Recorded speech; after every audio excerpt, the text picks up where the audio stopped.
de nuestro organismo tiene receptores para la enzima convertidora de la angiotensina, y el virus, el SARS-CoV-2 genera también ya directamente inflamación endotelial.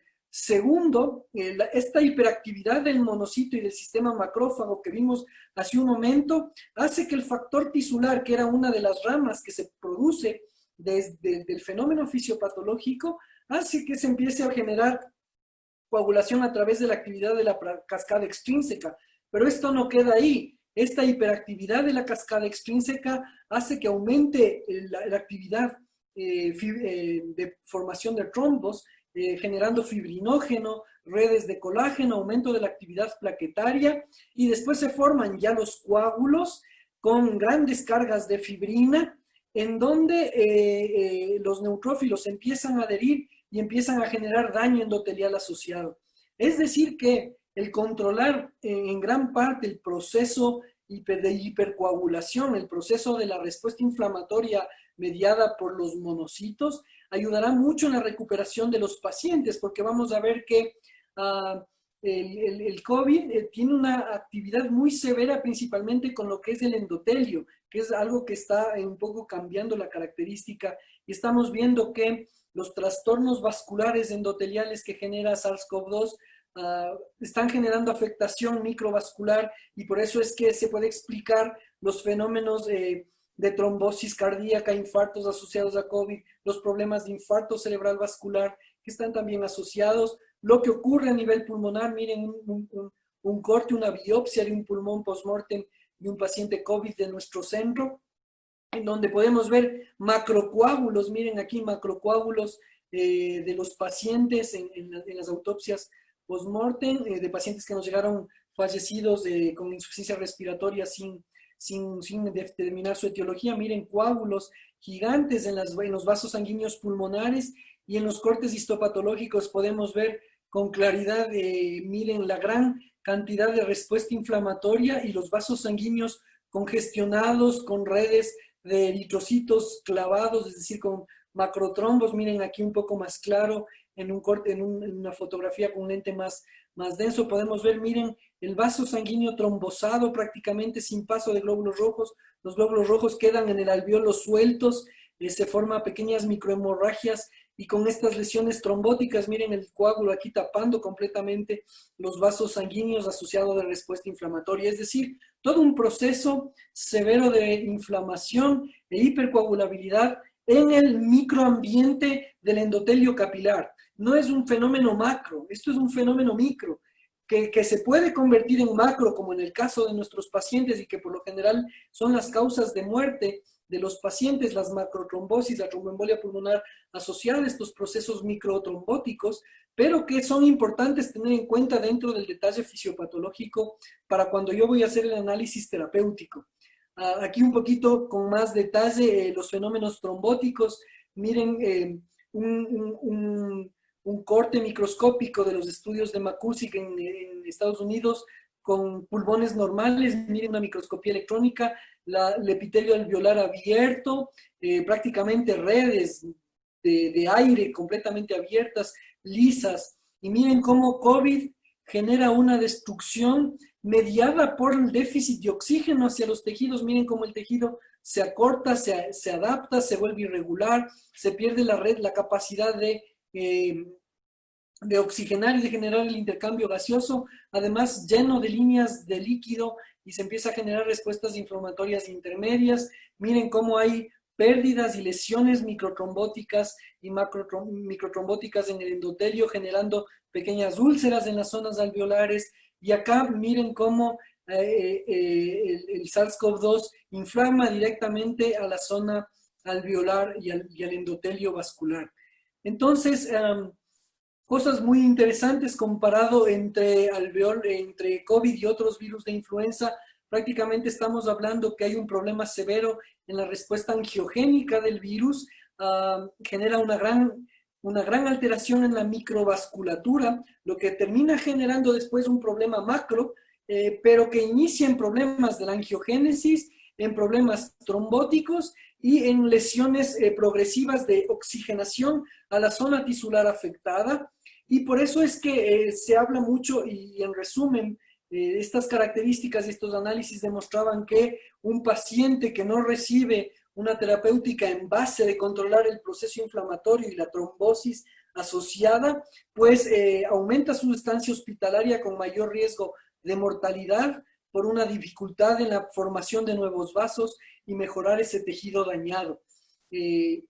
Además, se vio que los pacientes hospitalizados y que fallecían con problemas fisiopatológicos a nivel de la, microvasculatura con microtrombosis, que tenían mayor lesión endotelial, que tenían estas fotografías de lesiones endoteliales severas, pues tenían una probabilidad de una tasa de mortalidad muy alta entre el 9º y 10º día comparado con aquellas personas que no lo tenían, principalmente asociado a las características de la respuesta angiogénica del tejido. Es decir, si yo quiero que mi paciente se complique menos y tenga una mejor respuesta, pues controlo bien la respuesta inflamatoria y el proceso microtrombótico, que prácticamente los protocolos de esto están manejando. Ya sabemos que todos los tratamientos dirigidos, antivirales y todo esto, dirigidos hacia COVID, hasta ahora no han demostrado una eficacia total.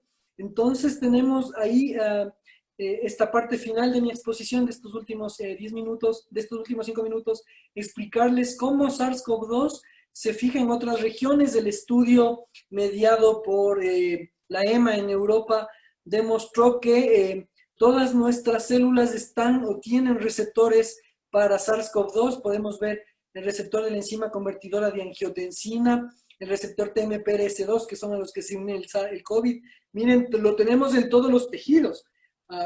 Nariz, epicélulas olfatorias nasales, pulmón, intestino, corazón, ojo, hígado, placenta, próstata, cerebro, páncreas, riñón, vejiga, etc. Es decir, tenemos distribuido en todo nuestro organismo receptores para que nuestras células cojan y agarren el SARS-CoV-2. Entonces, aquí es lo interesante, por eso es que todos los servicios de medicina, de la medicina humana, pues están involucrados, cirugía, traumatología, es que todos estamos involucrados con lo que es SARS-CoV-2, porque es un virus multisistémico por esta característica adaptativa, y por eso podemos entender por qué se produce la pérdida olfatoria, que ahora ya está muy clara. SARS-CoV-2 genera alteración en la brecha sináptica, principalmente en el botón presináptico, en donde se encapsula en microvesículas, y cuando viene el potencial de acción nasal mediado por un odorante, básicamente esta vesícula llena de virus es sacada y no salen las vesículas con los neurotransmisores para captar el olfato. Entonces esto es muy interesante porque además la membrana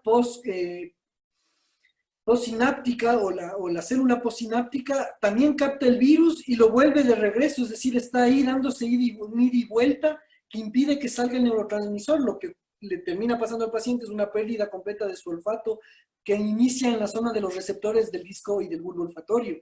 Entonces, muy interesante. Lo mismo ocurre con cerebro y COVID, que nosotros hablábamos de por qué nuestros pacientes con COVID empiezan a hacer enfermedad cerebrovascular o empiezan a hacer problemas o meningitis asépticas, o cuál era la característica, cómo era la característica, y ahora se tiene muy claro. Nuestras neuronas tienen receptores de ECA2, el virus es capaz de introducirse. Ahora podemos entender por qué una de las complicaciones en el post-COVID de nuestros pacientes es mucho la neuropatía secundaria, el dolor de espalda sostenido, el dolor torácico sostenido, la cefalea sostenida, estos estatus migrañosos intermitentes, mediados por estas características de adaptación en la zona cerebral. Y lo mismo ocurre con los procesos meningios, es decir, ¿por qué encontramos pacientes con características meningias en COVID grave, en COVID severo? Porque el SARS-CoV-2 puede pasar la barrera hematoencefálica, logra relevar el astrocito y además infectar también al astrocito, así como infectar a los leucocitos que están alrededor de los vasos sanguíneos cerebrales. Entonces, una característica muy interesante de su distribución. Lo último ya en fisiopatología de COVID es la demostración de que el SARS-CoV-2 puede adherirse a los podocitos glomerulares y agarrarse de la membrana basal glomerular y puede generar per se una microtrombosis transitoria del glomérulo y también y atravesar las zonas glomerulares a través de estas trombosis y adherirse a las células tubulares. Se ha demostrado que el riñón puede alojar al SARS-CoV-2 y ser parte complementaria frente al uso de AINES o de otros nefrotóxicos de los fallos renales que están presentando nuestros pacientes con COVID.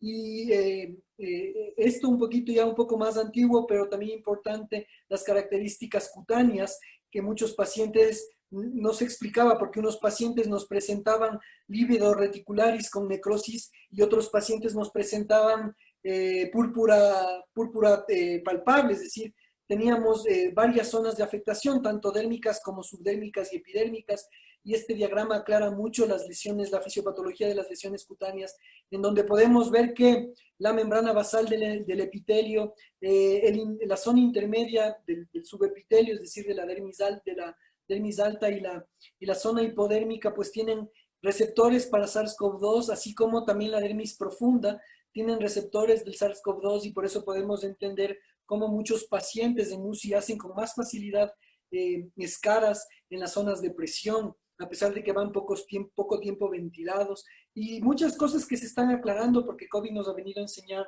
cómo se comporta un virus sistémico de manera agresiva. Finalmente, y antes de terminar estos 20 minutos de tiempo, pues quería explicarles sobre la sindemia de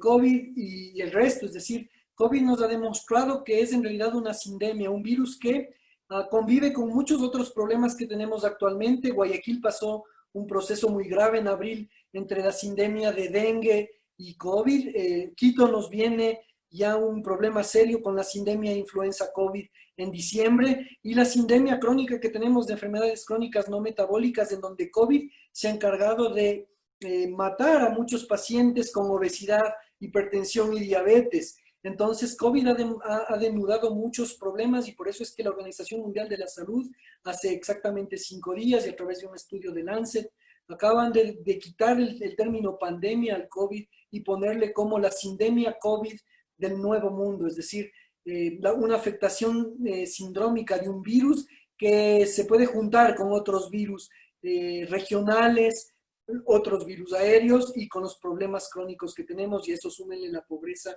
y el mal manejo que hemos tenido en los países latinoamericanos y eso pues evidentemente nos condena.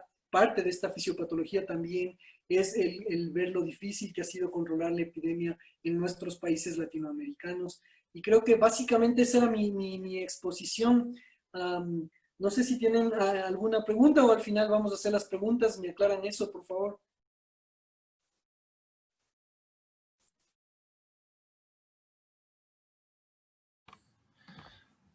Doctor Larreategui, muchísimas gracias. Agradecerle mucho y por supuesto felicitar su excelente presentación. Es de muchísimo aporte bajo mi criterio. Abrimos ahora ya el tema para preguntas, inquietudes quizás que pudieran tener los participantes. Con toda pues confianza y apertura lo pueden hacer en este momento.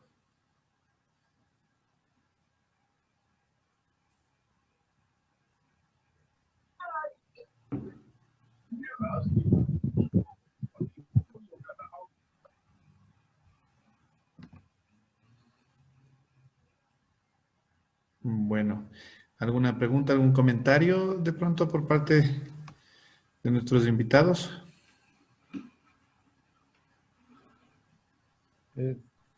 Yo quisiera felicitar la exposición muy precisa que nos acaba de darnos y que prácticamente son los justificativos en donde no se ha asentado los tratamientos que se han difundido a nivel del mundo. El tratamiento del COVID debe ser en base de una guía fisiopatológica para poder poner los respectivos asideros que nos permitan salir de esto. Entonces, creo que estamos justamente nosotros llegando a poder entenderle el COVID bien, siempre y cuando lo entendamos muy bien al virus y entendamos su fisiopatología. Felicitaciones, doctor. Muchas gracias, doctor Trujillo. Muchas gracias. Muy bien, muy agradecido. Si no tenemos de pronto algún otro aporte o inquietud. ¿Me escuchan de pronto? ¿Sí? Ok. Si no tenemos ninguna otra intervención o alguna inquietud para presentarle al doctor Larrategui, pues continuamos Sí, buenas con el tiempo. noches. Buenas noches. Disculpa, de acuerdo a la fisiopatología ya descrita y a la premisa de que el SARS-CoV-2 tiene capacidad de afectar a todo tejido, por así decirlo, así como se han conocido las afectaciones del sistema nervioso como la anosmia en el caso muy puntual y en la parte dermatológica, pudiéramos esperar algún tipo de alteración o afectación a otro sistema, por ejemplo, complicaciones renales o de otro tipo, ya que según lo expuesto anteriormente, eh, afecta bastante a todos los tejidos. Es una pregunta. Sí, como les explicaba hace un momento, el virus es multisistémico, es decir, afecta a varios tejidos y ya se ha demostrado cómo el virus puede, por ejemplo, en el aspecto renal, puede adherirse a la membrana basal y también puede adherirse hacia la zona de los podocitos, alterando la característica de la carga eléctrica de estas zonas, es decir, volviéndola más positiva y dejando y permitiendo el paso de otras sustancias, y lo cual se asocia a un aumento del riesgo de falla renal. Lo mismo ocurre con la parte cardiológica. No me profundicé mucho en COVID en otros tejidos porque es evidentemente un tema un poco más extenso, pero en la parte cardiológica está muy claro cómo COVID tiene receptores para el endocardio y el miocardio, hay receptores para SARS-CoV-2 y desde este punto de vista nosotros podemos tener procesos de miocarditis y taquicardias severas asociadas a esos procesos. Por ejemplo, las miocarditis virales post-COVID que están siendo muy comunes en nuestros pacientes, probablemente se asocian a este proceso inflamatorio que genera el virus durante algún tiempo en la zona cardiopulmonar principalmente. Es decir, no he traído todos los elementos a colación, pero sí lo que dice es cierto, es decir, hay muchos virus, muchos tejidos que son afectados por el virus y que fisiopatológicamente también generan la respuesta inflamatoria mediada por el virus. Perfecto, muchas gracias, doctor. ¿Alguna otra inquietud? ¿Algún otro aporte quizás? Bien, entonces, muchas gracias una vez más, doctor Larrategui, muy gentil por todo el aporte a esta reunión y a esta conferencia. Continuamos entonces con el doctor Alberto Campodónico, él se encuentra en la ciudad de Guayaquil. Igual agradecido por su tiempo, doctor. Permítame darle paso para compartir su pantalla y que pueda dirigirse, como es lógico, a la audiencia.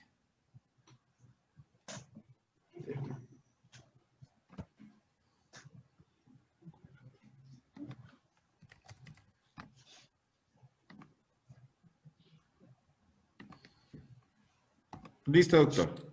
Ya estamos.